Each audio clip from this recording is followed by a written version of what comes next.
Thank you. Thanks for the nice introduction. It's a bit outdated. It's about 10 years old. So actually, I have moved on to 2 other jobs, and I'm currently the Deputy Director of the Trades and Markets Division at FAO, which is a completely different assignment. But I still, actually, for the presentation, I went back to a lot of material that we produced for world agriculture towards 2050.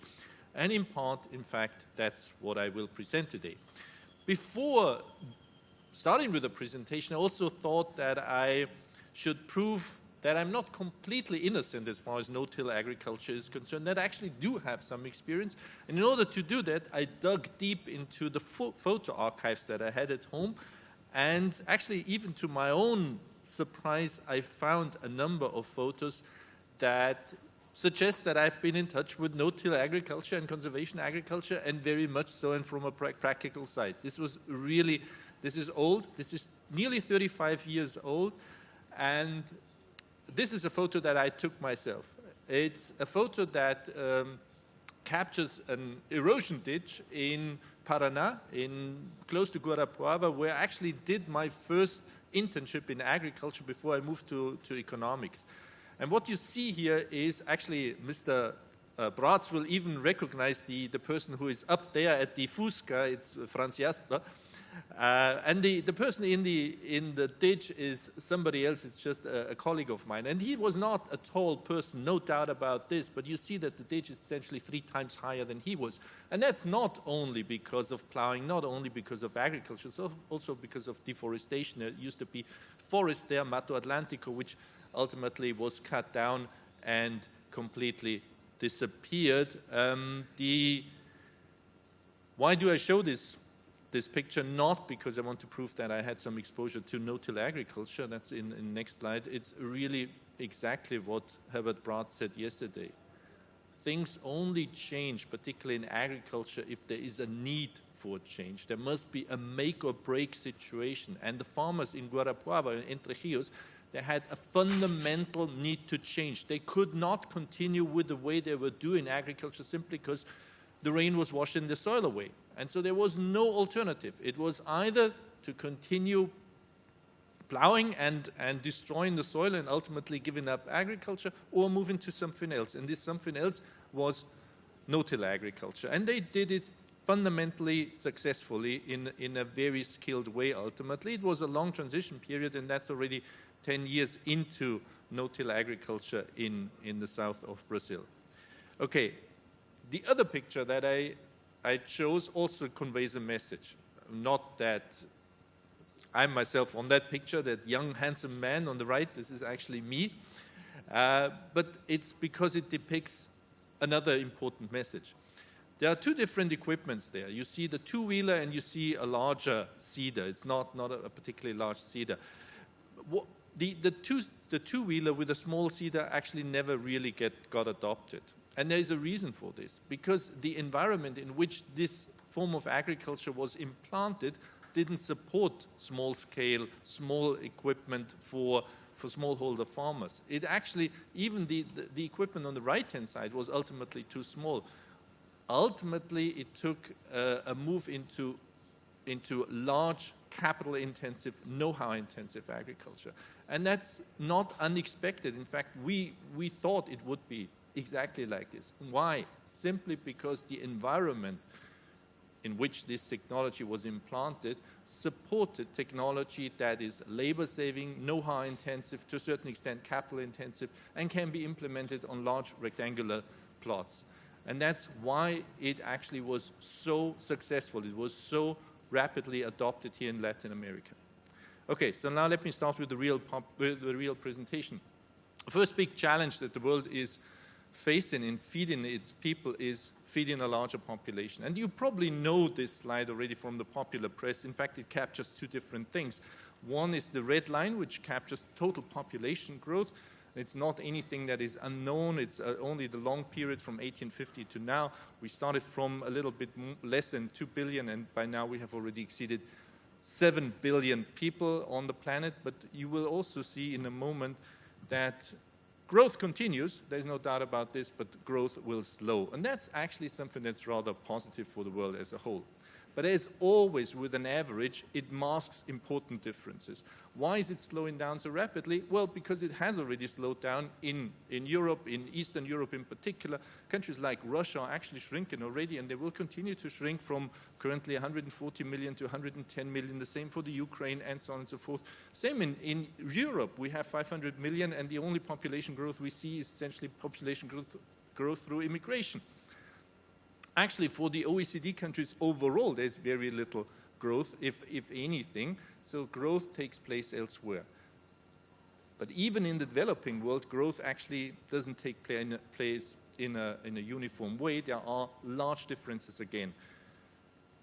Very interesting is that East Asia, for instance, sees slowing population growth, considerably slowing, and by 10 years from now, there will be hardly any population growth anymore. But the real growth poles are unfortunately where people are still the poorest.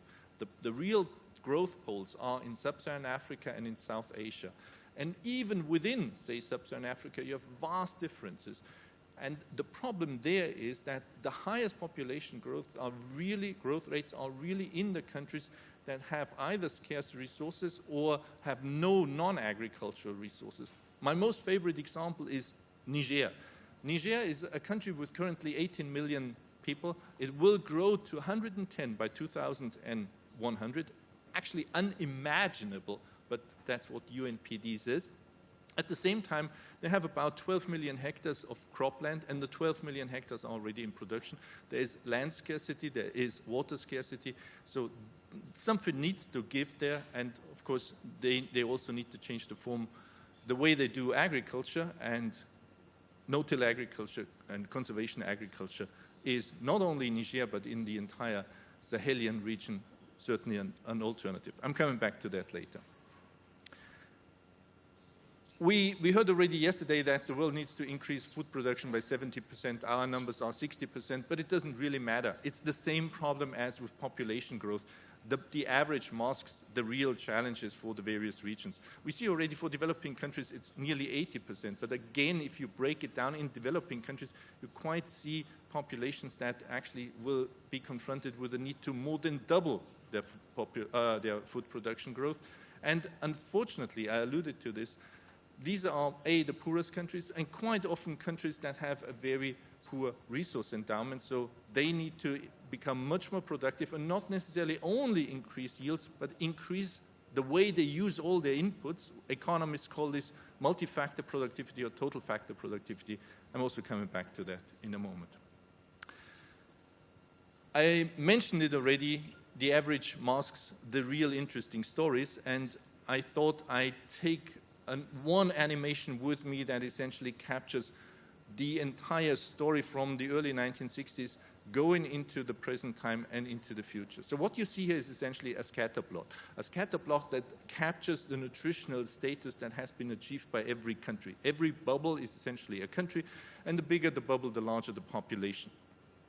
What you see on the y-axis is the availability of protein, on the x-axis the availability of energy. And what we see here is essentially the situation in the early 1960s, and the world is completely split in two parts. There is a rich and well-fed OECD part, developed part, and there is in the upper right quadrant, and there is an underfed and poor developing world. There's hardly anything in between. In fact, there is no such a thing as an emerging market. Emerging markets first emerged in food consumption. Why? Because this is, with rising GDP, this is the first thing people tend to afford. So they eat better and they eat more.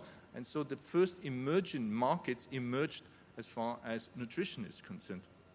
Now, if we look into the changes over time, we actually see the first benefits that were brought about by the Green Revolution. And that's actually, I hope that the animation works. It's supposed to do that. It's very interesting. So there's an enormous catch-up process, and this catch-up process is initially driven entirely by higher availability, by higher output, by more production. And we see already this, the economy is completely disappearing in the early 1990s. So now we have the emerging markets, now we have caught up, and we have essentially benefited from the first Green Revolution. But it was really a singly Green Revolution. It was a Green Revolution that only increased production, but it did not necessarily provide the needs in terms of social benefits and in particular of environmental benefits. This is not to belittle the achievements. They were tremendously important, but they quite often came at the expense of too much fertilizer, too much soil erosion, too much water use, and so the call was very clear. We need to have a doubly green revolution, a more sustainable way of production, and that's certainly also has given rise to no-till agriculture and conservation agriculture. But if we continue this, and I hope it does it, yes it does, so we see continuous improvement, and it's very important on average, but we also see that there are lots of laggards, and the laggards are not here in Latin America. The laggards are in South Asia, and the laggards are in Sub-Saharan Africa. And I'm saying this because that's important for the second part of my presentation. Ultimately, these are the countries that need to be addressed. If we move into the future, we will see continuous improvements, but there will continuously be laggards, and these laggards are essentially all in Sub-Saharan Africa, and they're all in South Asia. Good. If we look back, we again see very clearly the benefits of the Green Revolution in terms of where our production came from. Production came essentially to 80%, nearly 80%, from higher productivity. Higher productivity is higher yields and higher cropping intensity. It came only to a very small extent from bringing more land into production, is essentially only 20%. And that's the best thing that could have happened to the world. In fact, the world has about 4 billion hectares of land that can be brought into production, but it should never be brought into production. This would be absolutely devastating. This is land that's currently used through forests, through pasture land, and bringing this into production would be devastating in terms of greenhouse gas emissions. So again, that's one of the things where no-till agriculture can make an enormous contribution in the future. I mentioned it already, much of the contribution for incremental production came from incremental productivity, but not so in Latin America and not so in Sub-Saharan Africa. And particularly in Sub-Saharan Africa, there was still a lot of land, additional land coming into production. And that is something that the world needs to avoid going forward. It needs to increase productivity, it needs to increase yields, but it also needs to increase total factor productivity. So these are things, again, where no-till agriculture can make a major contribution. The same holds for greenhouse gas emissions. Greenhouse gas emissions from agriculture or AFOLO, agriculture, forestry, and land use change already account for nearly 1/4 of total greenhouse gas emissions. It no doubt mainly comes from livestock and it comes from land use change. Again, no-till agriculture can make a major contribution, but the problem here is not that it doesn't make the contribution, it actually does make the contribution, but the major problem is that it is not remunerated by the market. This is essentially, there is hardly any market for these goods. Markets are gradually being now created for carbon sequestration and carbon credits, and only when these markets are fully functional, it will be possible to internalize this positive externality. Okay, so let me just summarize the key basic challenges. So we need to feed a growing population, particularly in South Asia and Sub-Saharan Africa. Yields need to be increased, but the discussion must move away from just moving from higher yields to higher total factor productivity.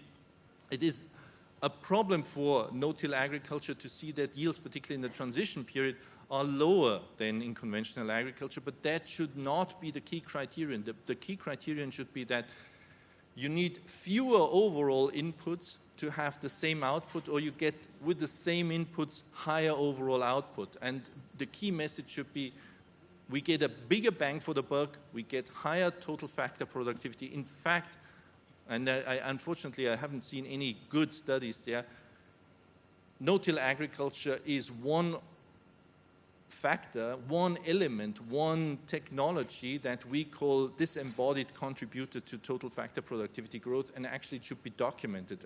And while I'm really pleased to see all the epistemic evidence that you're producing on soil microbiology and chemistry and entomology and so on and so forth, I think the economists haven't done their homework, and they haven't actually produced the evidence that is required in terms of making such a technology more palatable to policymakers. Ultimately, it's not the number of worms per cubic meter in the soil that determines whether policymakers promote and foster such a technology. Ultimately, it is really whether it works for farmers and whether a policymaker can justify it vis-à-vis his or her constituency and actually use public money to promote the technology. Again, one of the key problems for the future will be supporting livelihoods in Africa, but there we have a problem. We have a problem because no-till agriculture does certain things that are not necessarily useful for or welcome by farmers in sub-Saharan Africa. We need the organic matter. Organic matter is used in Africa also to feed the animals, and in part it's used to use the energy. Okay, so I have essentially mentioned all of this already. It's almost a panacea. It really suggests that no-till conservation agriculture can address all the major challenges. The problem, of course, is then why does it not spread even faster, and why is it only limited to certain areas at the moment? So where is it limited and how has it spread? It's an impressive growth, there's no doubt about this. But when you look into the bars, the key areas where it is important, it says here developed countries, and it's essentially North America is one, and the other one is Latin America. So it's really the Americas where no-till conservation agriculture is important. There's hardly any spread outside of Latin America and North America. There is now a timid growth in East Asia, particularly in China, and there is very little but growing adoption in sub-Saharan Africa. And the questions, of course, are why is that the case? Before I go into the question why that is the case, let me have another slide in order to come up with a rather provocative hypothesis. This is essentially the top 10 adopters of no-till agriculture. And you see it's again, of course, mainly in South America and in part in North America. So my provocative hypothesis is unless the technology makes inroads elsewhere, the growth rates in the future are going to slow down considerably. Why? Because in those countries that you see here, we have already relatively high adoption rates. So the potential for growth is relatively small. And only if inroads are being made in Asia, there is certainly a potential. If inroads are being made in sub-Saharan Africa, the growth that you saw in the previous slide will continue. Again, perhaps it's very visible through a map. A white spot, sub-Saharan Africa, is essentially nothing. For me, the biggest potential is really in China. Why is there the biggest potential? Because China is currently going through a considerable policy change. China has already introduced market changes. It has completely liberalized its maize regime. There is talk about change in rice and wheat in parallel, but perhaps more important is that there will be structural reforms and there will be a consolidation in the small-scale agricultural system that they have. And if that's taken place, that offers a golden opportunity to introduce this technology. The technology could almost be, or the transfer could almost be a cut and paste. I do understand, and the previous speaker made that clear, there is no one-size-fits-all. But if China really goes for consolidation of structures, it has the same needs, it has a massive erosion problem, it has then larger scale agriculture, it has labor shortages in rural areas eventually, so it can go for a capital-intensive, labor-saving, know-how intensive, large-scale form of agriculture, and it may actually work out very fine there. Okay, so the final question is, why has it been so successful in Latin America and why not yet in sub-Saharan Africa, and will it actually be? It's a pure economic consideration, but I think it is useful. I mentioned it already, it's a knowledge-intensive form of agriculture. It's particularly difficult in the initial adoption phase. It's typically a capital-intensive form of agriculture. It's labor saving overall, even if there are some labor peaks. It provides goods that are not being captured by the market. So there are positive externalities that the market simply doesn't remunerate. So if farmers are storing carbon, there is no functioning carbon market that really allows farmers to capture some of the benefits. So that needs to be developed, and vice versa. There are also negative externalities that are avoided relative to conventional agriculture, and again, there is hardly any mechanism that allows that to be captured. There is an important change in the European Union. The European Union has changed its agricultural policy and has introduced something that's called cross-compliance. It's again another technical term, but how it evolves was essentially that subsidies have been decoupled from production and coupled to the provision of environmental goods. And climate change and carbon sequestration is part of this cross-compliance. And if other countries follow this example, and it's very timid still in the European Union, then it will ultimately be possible for farmers to capture all the benefits that they provide with no-till conservation agriculture to the society. Good. So again, why was it so successful in the Americas? It was absolutely needs-driven, certainly in Brazil, but also in Argentina. Same already in the Dust Bowl in the 1930s in North America. It is a perfect match to the factor endowment. It's know-how intensive, labor saving, no opportunity cost for feeds and biomass, whereas in sub-Saharan Africa, it's precisely the opposite. It's almost diametrically opposed to what is available in sub-Saharan Africa. The needs are not being articulated. There is no internalization of the positive externalities, or it's only done in a very rudimentary form. As said, it's opposed to its factor endowments. There is typically a lot of labor, low labor costs, there's a lack of capital, there's a lack of know-how, the high opportunity costs for feed and for energy. So what needs to be done in order to change this? You know all this. I don't need to read all the various points, but they are absolutely clear. I think the most important, after all, will be not only the change in the production technique, moving away from the typical plowing and changing the vicious circle of land compaction and destruction or the depletion of organic matter. The key here for me is that we have to overcome, or policymakers have to overcome, the information requirements and the information gap that is still there. So what needs to be done is that extension work needs to be made more explicit, better, more effective, more targeted, and only then farmers can be convinced. Of course, farmers in sub-Saharan Africa have all sorts of other problems that typically farmers in Latin America don't have. They are faced with a transition period as well as farmers are faced with a transition period, but the problem is they cannot afford to survive a long transition period simply because they need to have the food immediately. They cannot wait for low yields for a longer period of time. They have to have it immediately. So summarizing it, it certainly holds a huge potential for the world to feed the world more sustainably. It is not widely adopted by those who are most affected by food security and nutrition problems, particularly smallholder farmers in Africa. And the final and most important message is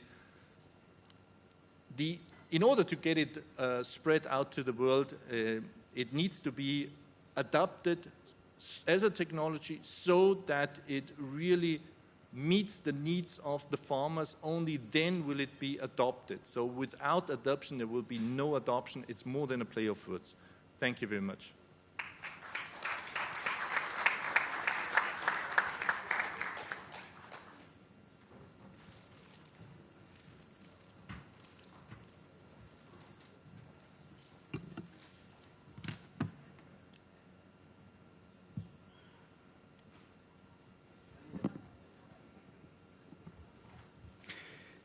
Good morning. First, for me, it's a great pleasure to be in Argentina, to be with colleagues that are working on good agricultural practices, are producing food and are discussing how to do better. It's a great pleasure to be together here with you, Santiago, with you, Joseph, discussing these points on agriculture.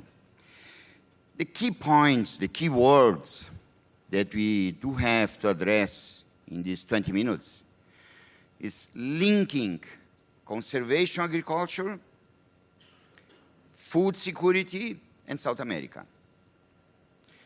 What is the importance of South America, food security, and conservation agriculture? These are the three words.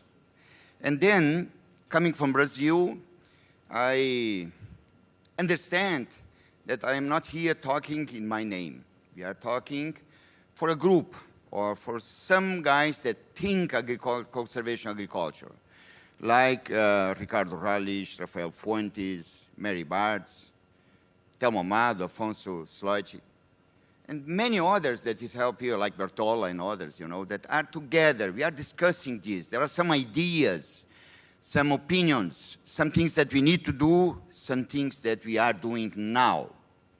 Well, first, farmers preserve the nature, produce food, and cultivated peace. I think that's the key point. In Brazil, Paraguay, 20 to 25% of the agricultural area must be preserved in forest, native forest. Therefore, the farmers are the main natural forestry or native areas guards, not paid, with all the responsibilities. That's a key point that we need to communicate better with the society. The second point is to produce food. Hunger means war. Food means peace. And this is what we are working with. This is what we are doing. This is the key point. Farmers will harvest water. They are not consuming water. They are harvesting water and producing food. Farmers are harvesting solar energy. This is what we are doing. And this is what we need to discuss with the society, isn't it, Rafael? How it goes, what we should do, what the farmers are in this system. The second point is, when we are in a soil conservation conference, we could say we are in a peace conference. We are discussing this point.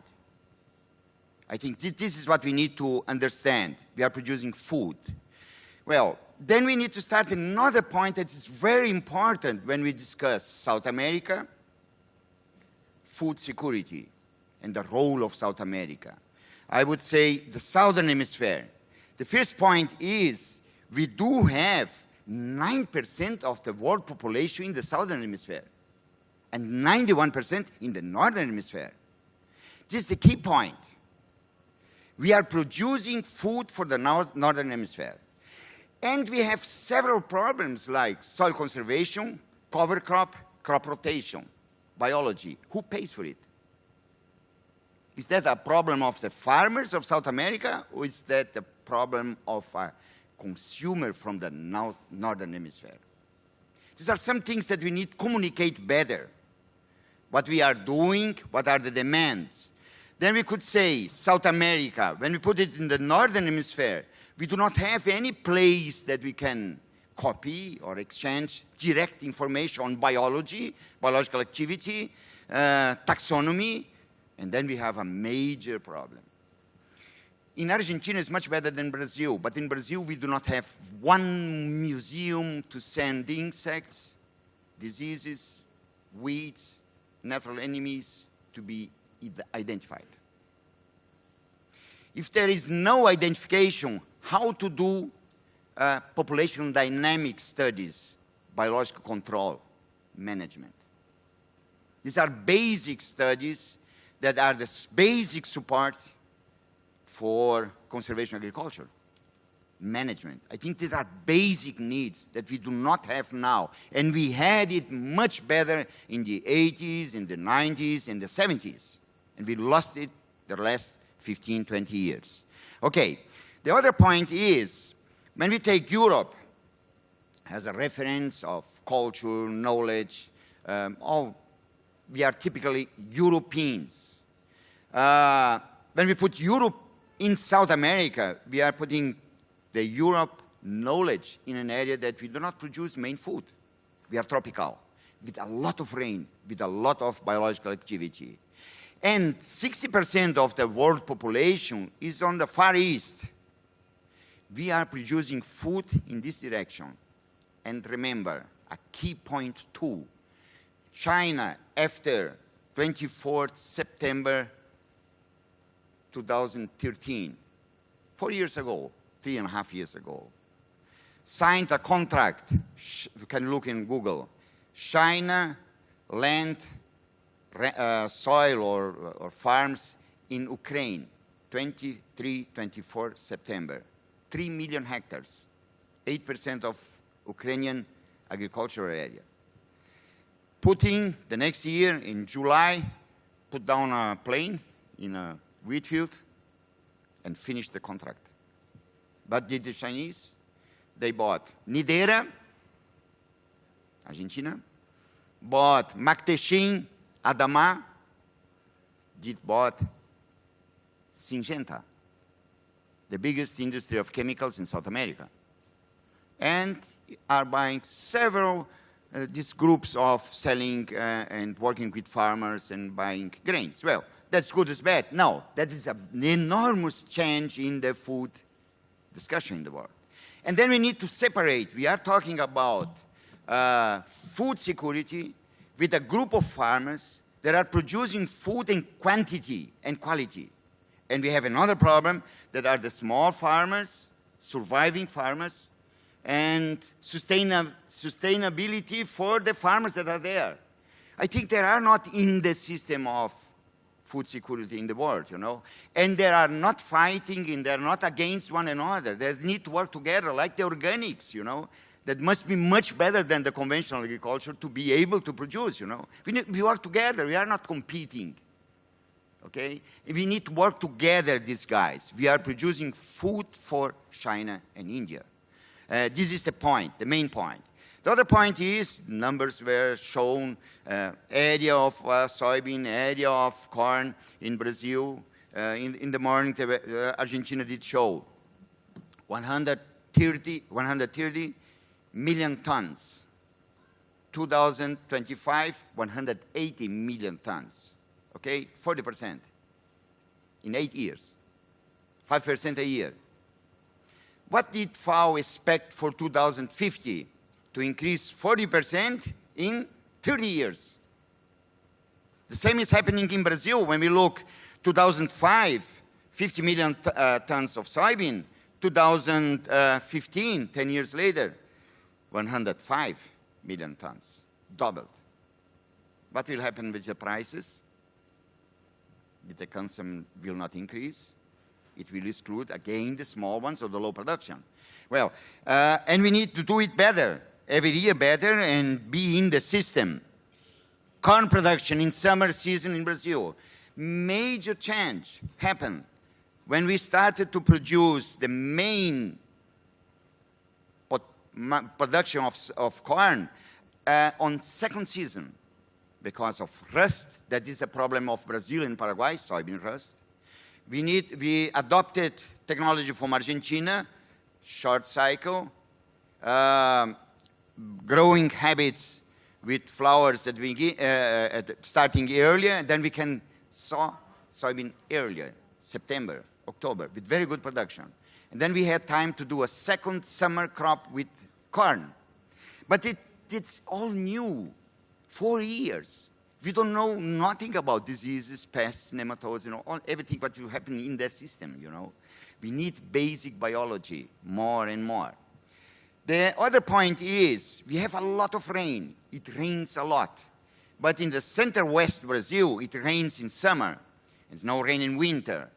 We did grow soybean starting in October, November, and harvesting in April. Now we grow soybean, sowing in the dry season. And we start to have problems. Germination, unstable production. We are harvesting in January, in the beginning of February. Maximum rain, harvesting with wet soil and sowing corn in the same week in wet soil, soil compaction. And then we start to have other problems. Then we need to do it in a different way.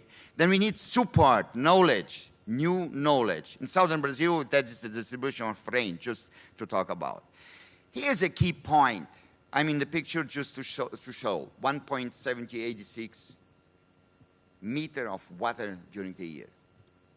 We have in South Brazil 1.5 meter in center-west Brazil, a little bit more in some places. 80 centimeters of water in the Pampa Argentina and the Corn Belt. Half of the rain that we do have there. Therefore, we have erosion. And we have a lot of water, biological activity, pest diseases that are unique of Paraguay and Brazil. Like rust, like nematodes, like ants, you know. And we do have this rain distribution approximately in France and Germany, about 600 millimeters a year. We are in the region of the world that is a lot of water, but a lack of chemicals. Potash. 90% of the potash in Brazil is imported. 60% of phosphate is imported. How are we using it? And we are selling this potash and phosphate to whom? To China. How will be this recycling system work? That's a big question. I'm not worried with energy. I'm worried with this cycling of fertilizer. 5% of the content of soybean and corn. But anyway, this is kind of agriculture that we had in the past. It's not an option. There is no way to do that. That's a crime. It's not acceptable. We could talk, when we talk about these rivers, blood rivers, or yellow rivers in China, you know. It's not acceptable. Somebody asked one day how to recover soils lost by erosion. How to recover it? To take it from the rivers back in the field? There's no way to recover. We need to maintain it in the field. Well, this is the system to compact soil, to increase erosion. That's not a way. That's a crime. There's no discussion in it. That's worse than burning the stubble, you know. That are basics to survive in agriculture, to maintain the soil cover. Soil compaction. How to storage water for the plants if the soil is compacted. That's a key point to discuss also. The water splash, diseases. No-till have less diseases than conventional tillage. That was always a sort of worry. We will increase diseases having no-till maintaining stubble on the surface. And it didn't happen, okay? Well, there are several things to discuss in it. How much water the soil will hold? 1,000 millimeters of soil, 1.3 kilogram, or 1,300 grams soil compacted. How much space is in there for water? And the plants will drink fertilizers all days in a short time. How are we working with this soil? How much water the soil needs? How are we managing this soil to storage water? That way or that way? What should we do? Why farmers are not doing green cover crop? Because they don't want. No, because we are not able to show how it works and show the results. And we need to help in a system to get for the farmers stable income. Then he can spend money to produce stable food security. This is a discussion that we need to change in the system. Just an example. Here we do have native soil with 25% of micropore, more or less this, isn't it, Telmo? Not compacted soil, 25%. 80 centimeters deep in the soil. We are able to storage 200 millimeter water or 200 liters in a square meter. That's a lot of water. And we have an evaporation of 8 millimeters a day. We have water for 25 days. What happens in agriculture? We have 10%, 5%. How deep? 10 centimeters. We will put 40 centimeters. We will storage 40 millimeters. 8 millimeters a day. We have water for 1 week. to produce stable food, we need to help and pay for the farmer to storage water. Green cover crop. That's not an option. There is a need to storage water and cycling nutrients continuously. Then this is part of the cost of agriculture. Well, here we say that's unsustainable. That would be good agricultural practice, storaging water and conducing or taking the water out of the farm in a way that it will not take that much soil within. Then we started another discussion. In the past, first we talked about water, first we talked about we are producing food for whom, the chain, and the other point is what kind of farmer we need from now on. And then we could say, in the past, fathers did threaten the children. If you are not going to study, you will stay in the field or in the farm. Typically, that was my case. Today, it's very clear. My son, if you want to stay in the field, go to study. That's a need, it's not an option. Well, how to change that? What's happening in Brazil?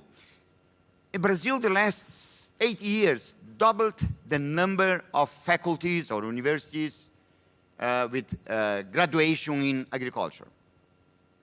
Are these students going to the university to work as employed in some place? No.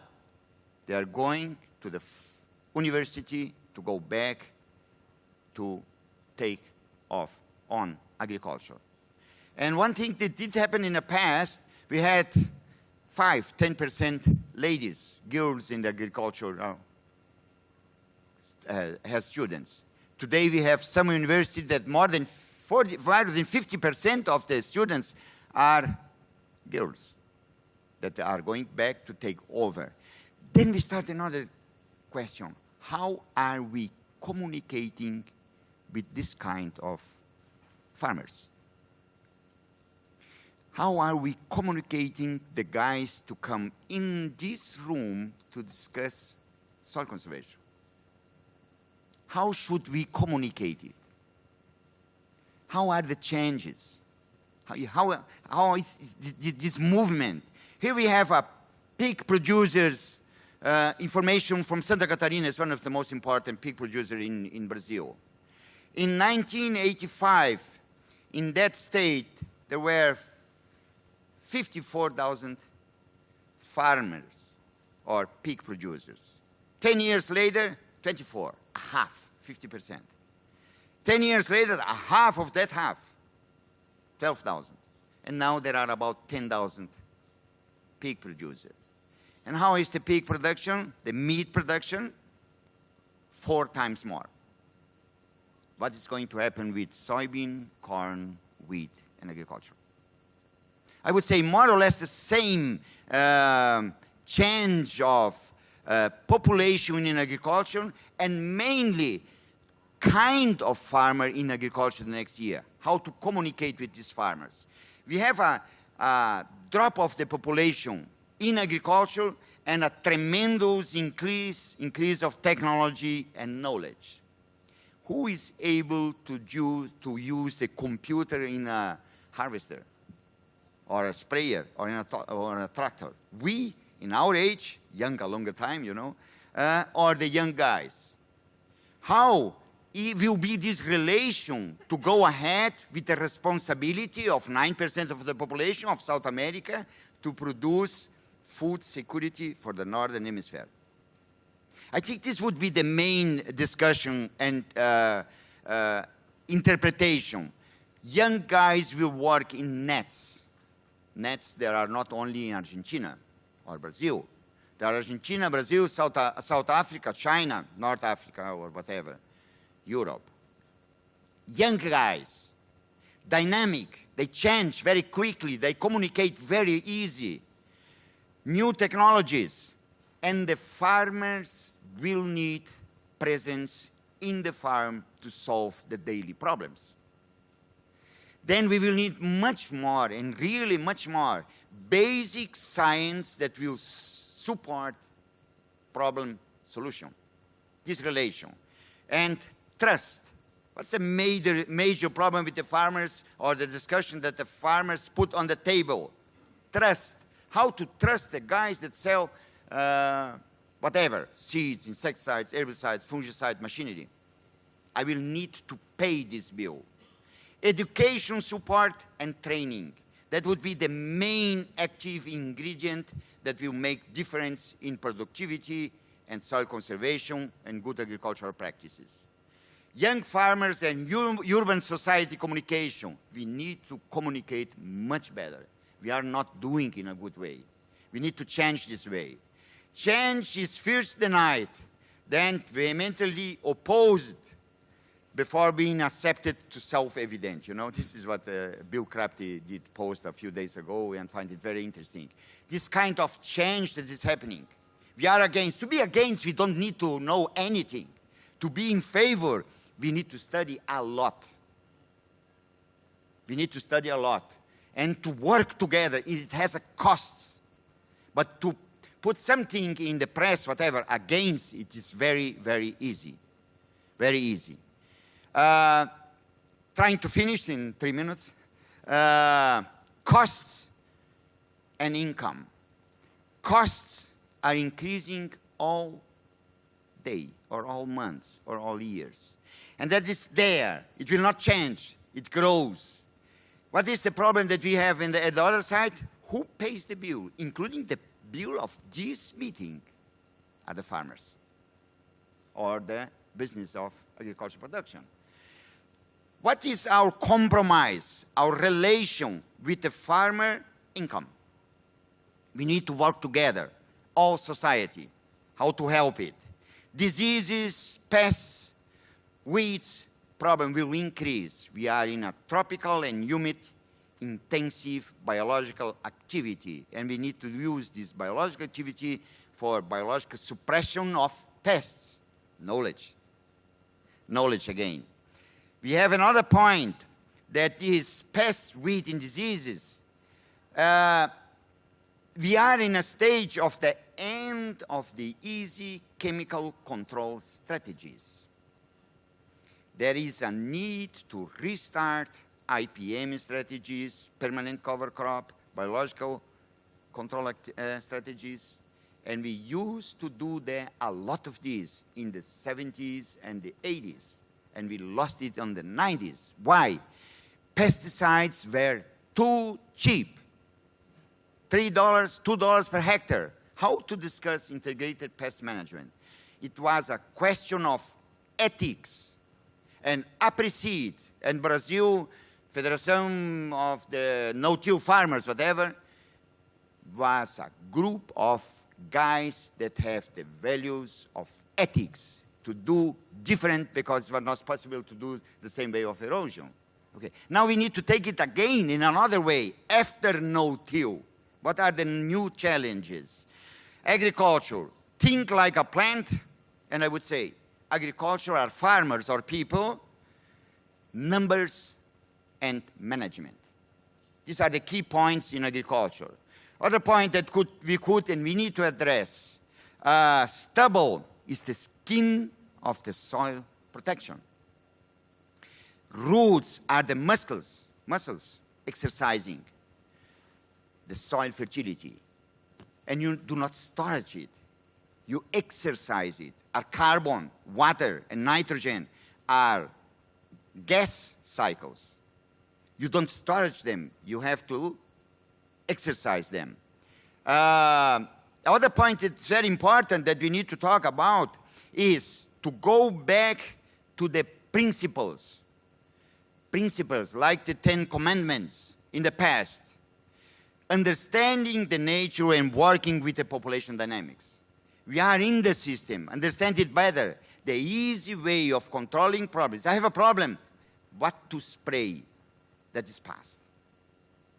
We need to preserve what is still there. We have not new chemicals, you know. Working together and managing in a different way. We have 12 months of production. We need in the system to have 2 months to do continuously recovering of biological activity, soil structuring with green cover crop. And it must be part of the cost of the end food that we produce in the system. That's, I think, is very important. What farmers do, harvesting solar energy, handling organic matter, and conserving soils. We could say harvesting solar energy and water. It's there. It goes. If the farmer is not able to harvest it, then we are not able to produce food. My time is on the limit. Think like a plant, targets of food production, farmers, numbers, and management. Soybean economic cycle, the 3 last slides. Yes, can be? Okay? Yeah?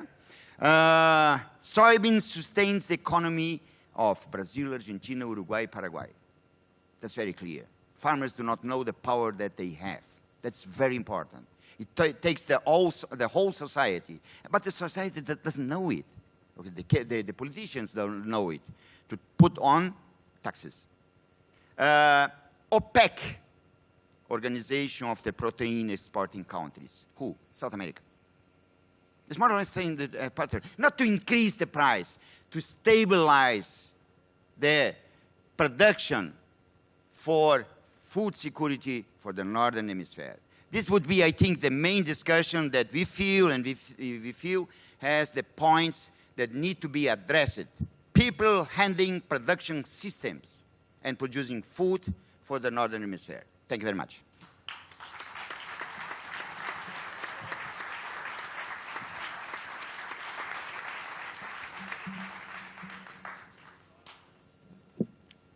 So now we got a couple of minutes for questions from you.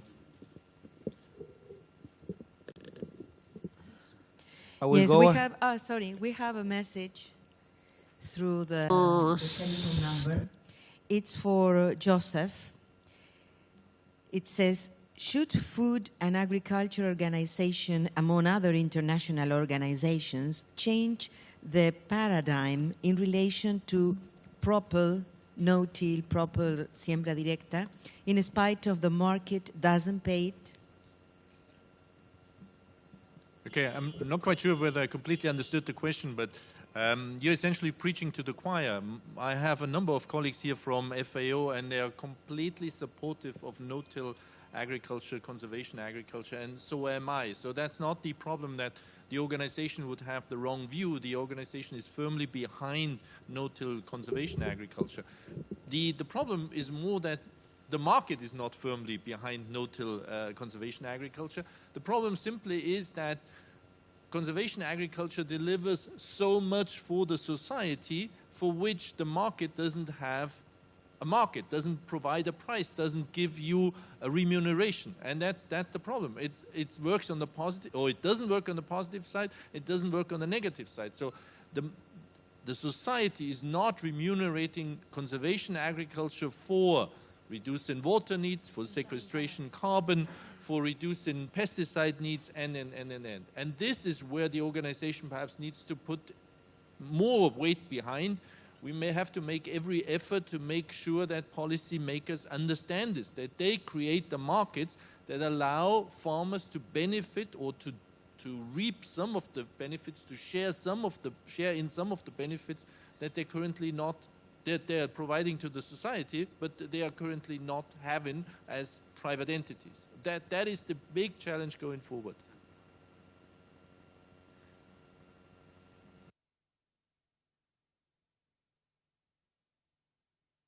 So, despite the other target set by the World Food Summit in 1996 has been beat by a large margin, the number one of Millennium Development Goals set on 2000 was accomplished.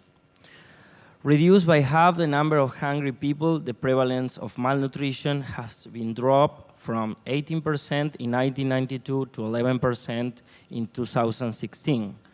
Which means we have been capable of reducing hunger while global population grew. Significant progress in fighting hunger over the past decade should be viewed against the backdrop of challenging global prices.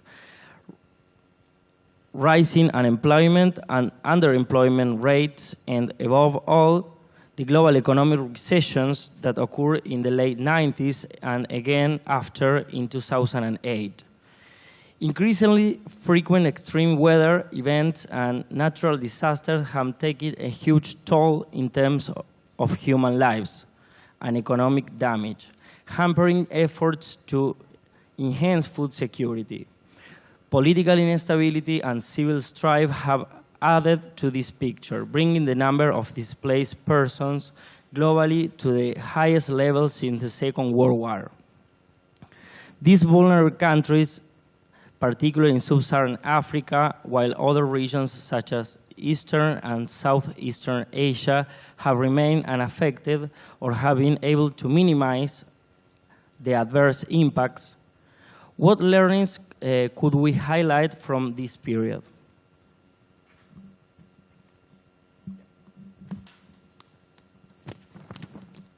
Okay, let's start with the facts and let's get the facts straight. There are essentially two different goals. One is the MDG goal, the Millennium Development Goal, and Millennium Development Goal 1 included 3 different indicators, and one of the indicators was the prevalence of undernourishment.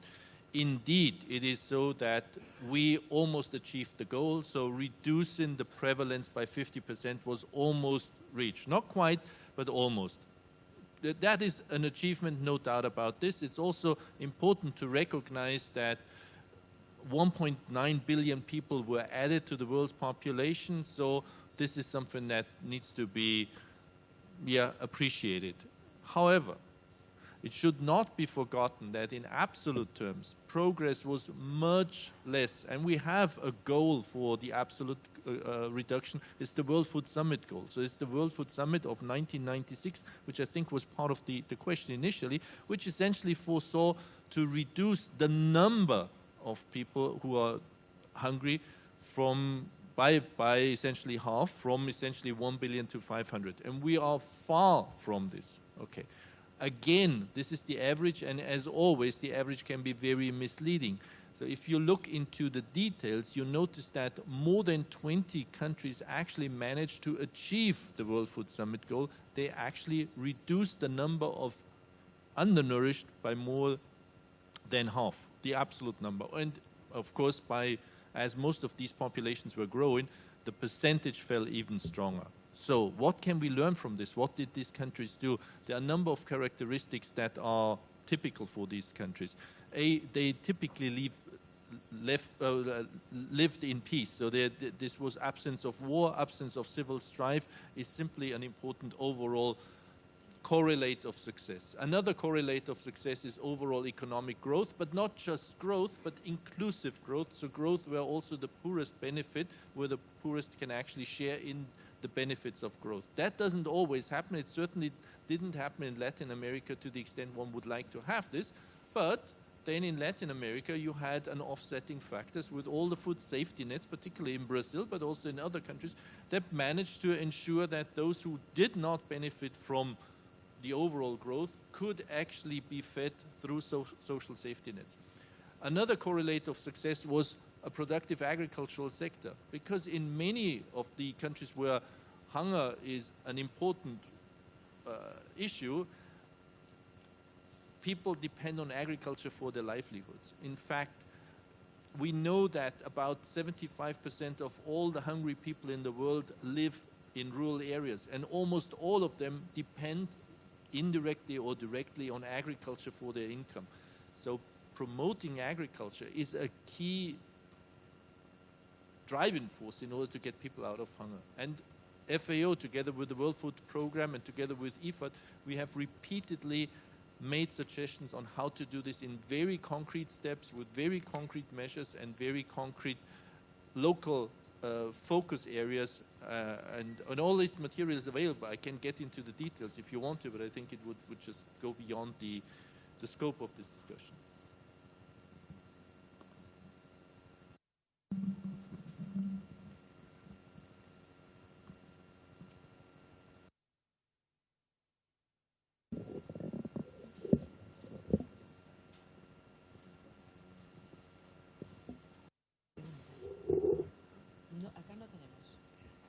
Okay. Regardless conservation agriculture adopted by smallholder farmers, there is consistent data, Dr. Nyangalanga from University of Zambia, among others, in terms of meal with pulses eaten in a day, cases of women increasing their cash income, reduced the intensity of food shortage during the peak of hunger period because of early grain harvest for smallholder farmers adopting conservation agriculture compared with non-conservation agriculture adopters in the region. So based on this data and other data you have, what is your opinion regardless conservation agriculture adoption in smallholder farmers? I would like to hear the opinion for both of you. Yeah,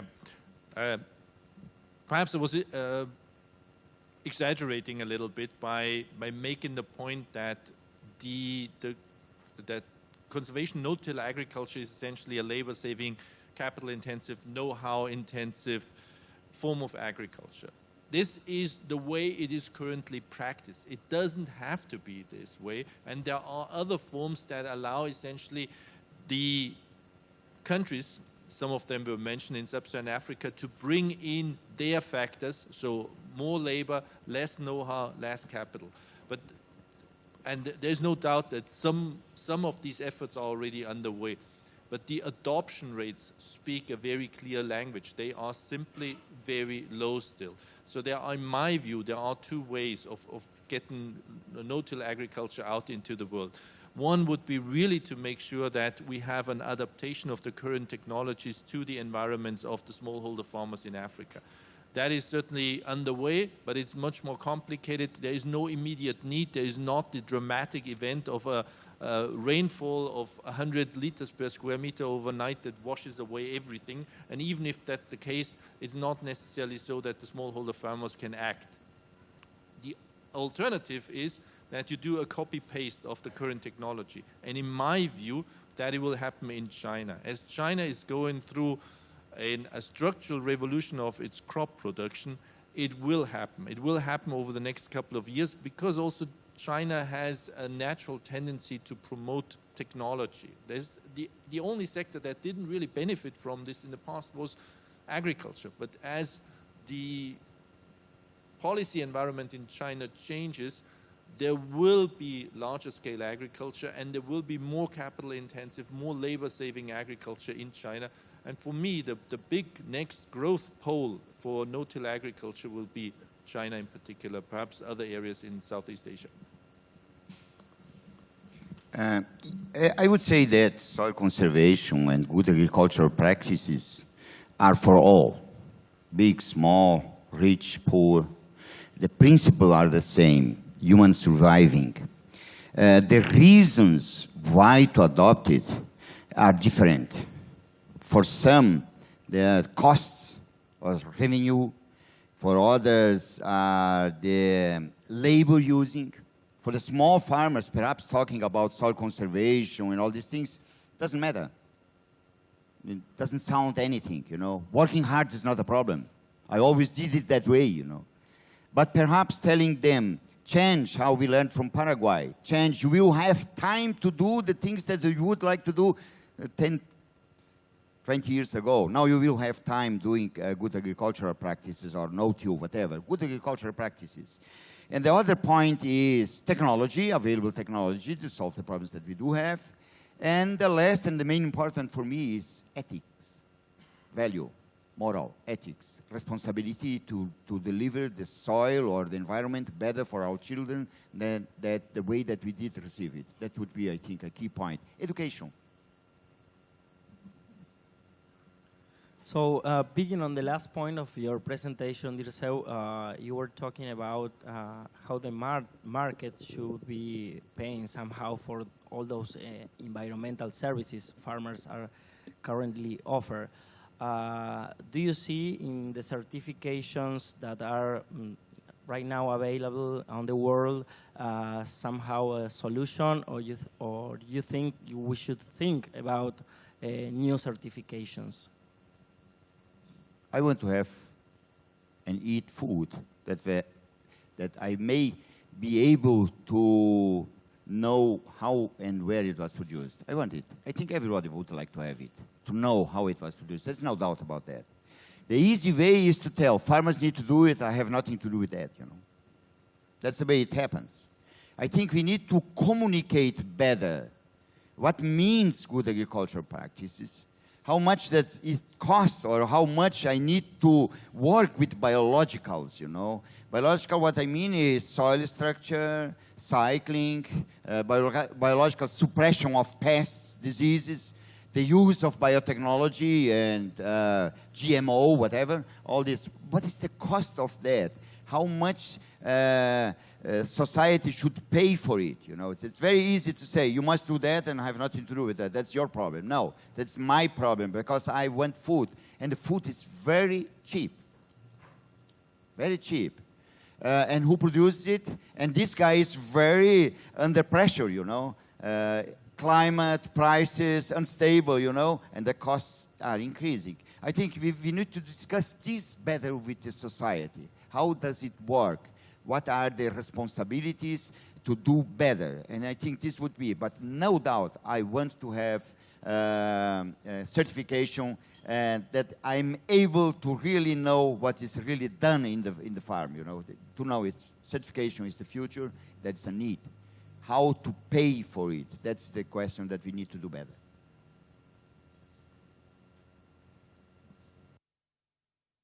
Yeah, good.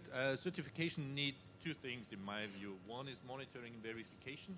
That's not easy, and that's certainly a challenge, particularly for poor environment, so developing countries in general. And the other one is you need to have a society that actually is able to pay for the certificate. In a rich environment, that's typically possible. And we see this in the European Union. There are both the European Union as a whole, but also individual countries are doing this.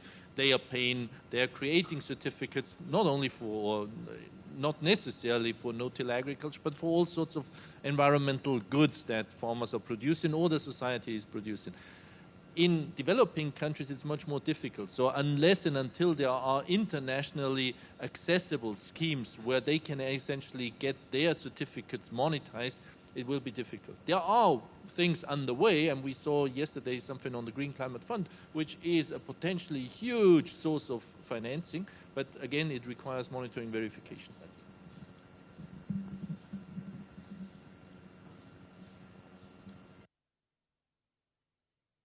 Well, yes.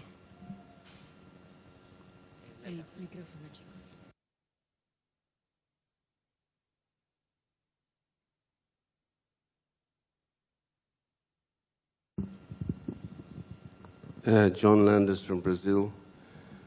I have worked with the Roundtable on Responsible Soy for 10 years, and I would like to ask you how to address our basic problem. We have thousands of tons of certified soybean waiting for buyers to pay a premium in Europe.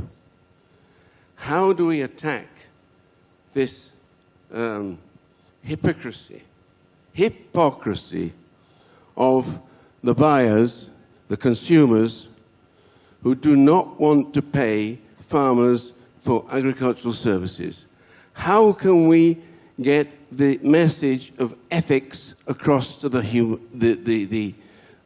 consumers so they will be prepared to pay the farmers for what he does? That's an easy question, a difficult answer. But I would say for many, many years, we do not have hunger. We have hunger for not having money, but not because we do not have food. I think it will change. There is a need, but how to make... it's very easy when we listen to the Europeans say, you in South America do this and that wrong, but I don't pay any cent more for it. That's the problem, you know. You cannot use biotechnology, okay, but don't pay 1 cent for it. And we have problems that only happen here with diseases, pests, and other, you know. We need to communicate better these kind of things. We bring this roundtable responsible soybean in the system. We put it for the farmers, but the market is not there. And then who will pay for it? Yeah, I agree in principle, but it just supports what I try to get across all the time. I'm not sure whether I would like to call it hypocrisy, but perhaps that's what it is. The problem is that unless and until you have a market for this, you will not get what you expect, what you actually put into this, because the consumer, hypocritical or not, will not do it. It's the same for everything. It's not only for responsibly produced soybeans. It's for eggs. It's for anything. They may say 150 times, I do not want to have the eggs produced in whatever, they call it concentration camp in Germany. But it's still, when they go to the supermarket, they probably buy them.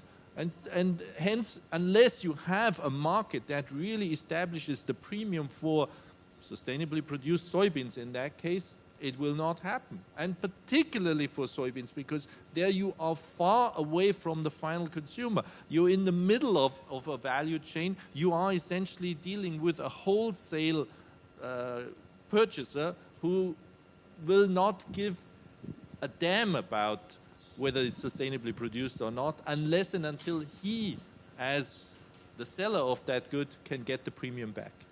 Sir, you have very well defined the problem. My question was, how do we resolve it? As I said, you need to create a market for it.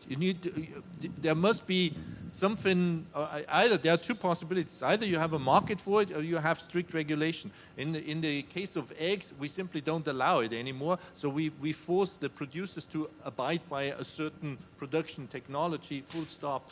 If you want to do the same for soybeans, you need to have, of course, a market that you can control. And that's rather difficult. And you don't have to have leakage. In the case of soybeans, you probably have a lot of producers who are not responsibly producing soybeans, and they're still selling it, and they will continue to sell it unless there is a global regulation that forces the producers to abide by certain standards, or that allows you, on the benefit side, to reap in the benefits by having established a market. So it's either or, but otherwise it will not work.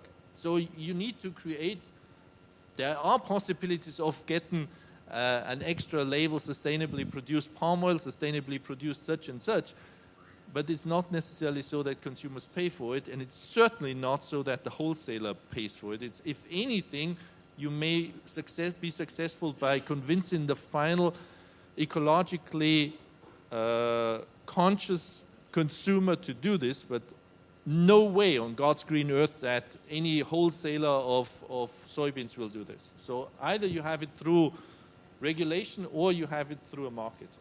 That's all I can say. I think that certification is in the same boat, you know. Why do farmers still think and adopt certification? It's very difficult to get somebody that pays more. But farmers are doing it, and it's worthwhile to do, there's no doubt about that, because farmers that do certification have the control of processes. And they do better quality in the processes and will reduce costs and produce more. Therefore, it will be a benefit of income, more than society recognizing the value of these. You know, perhaps these are discussions that we need to do much better with the society and communicate better in another way, not the way that we are doing it, but it's not, nothing is happening. So what it seems to me, for what Joseph was saying, we should put our efforts on communication and maybe a lobby, political lobby, right?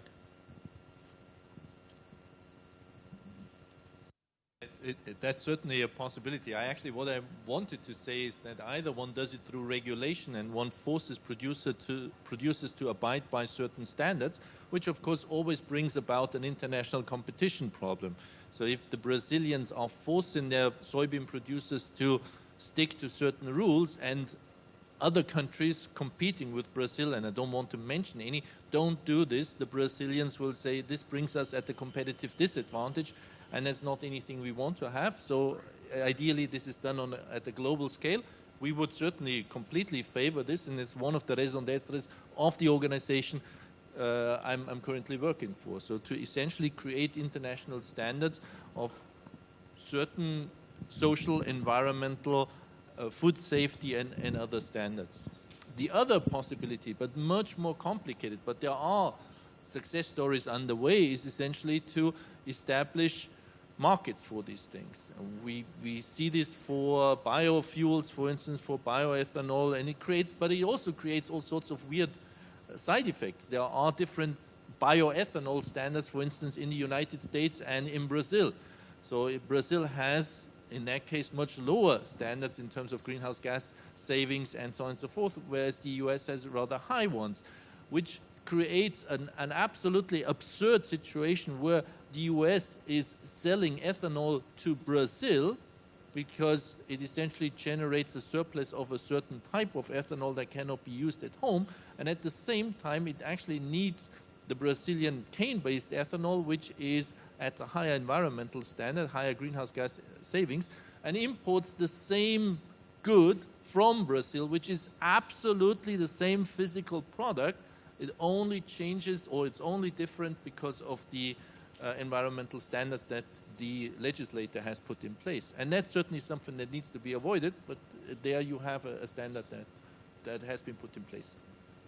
Okay, there's another point that we need to put in the discussion, and your question is really very important, and John Landers make us to think, you know. The question he made is, we need to do much better marketing, better communication, but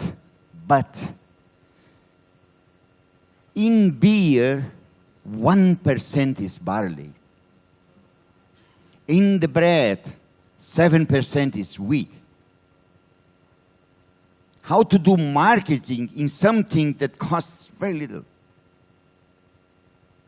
Then we need to actually have a different way of discussing this. It must come through government, society, that elect guys, you know, and to analyze that point is, food is too cheap, the value of the food, the value of the farmer in the food is too low.